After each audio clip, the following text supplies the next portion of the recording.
سوريا بلد عربي، سوريا شعب كريم، سوريا فتحت حدودها لكل اللاجئين العرب ولم تقم مخيما واحدا، فتحت صدرها وقلبها وبيوتها لأكثر من 1.5 مليون عراقي، استقبلت أكثر من 350 ألف لبناني عندما وقعت الحرب في لبنان.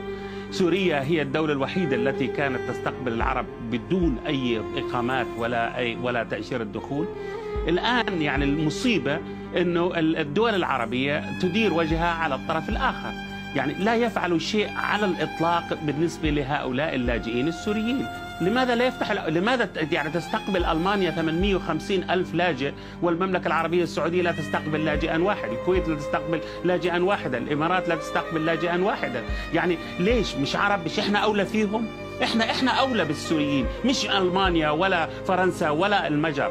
هؤلاء لو وجدوا البيوت العربيه مفتوحه امامهم ما ذهبوا الى المانيا ولا ذهبوا الى فرنسا ولا ذهبوا الى اي بلد. وبعدين هؤلاء السوريون يا استاذ توفيق، هؤلاء ليسوا عالة على أحد، من أنشط الشعوب العربية ومن أذكاها ومن أكثرها إبداعا. يا أخي ذهبوا إلى مصر، حولوا مدينة 10 أكتوبر جنة والله جنة حولوها. ذهبوا إلى الجزائر أيضا، فتحوا مطاعم، فتحوا محلات سوبر ماركت.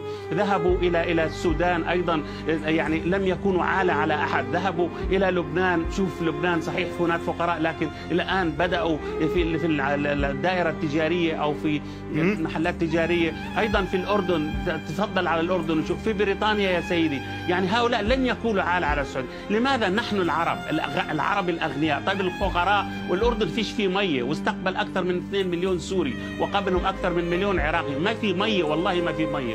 السودان استقبل 4 ملايين من إريتريا ومن أوغندا ومن الدول المجاورة. يا أخي طب لماذا لا تستقبل هذه الدول العربية وخاصة الثرية الغنية اللي ليل نهار بتقولنا هم حريصين على الشعب السوري وهم بدهم يخلصوا الشعب السوري من الطاغية وهم بدهم يلغوا على يعني طب سنة بقول لك إنه إيران استولت، الشيعية إيران استولت على سوريا وحزب الله الشيعي استولى على سوريا. طب يا أخي هذول سنة والله عرب سنة.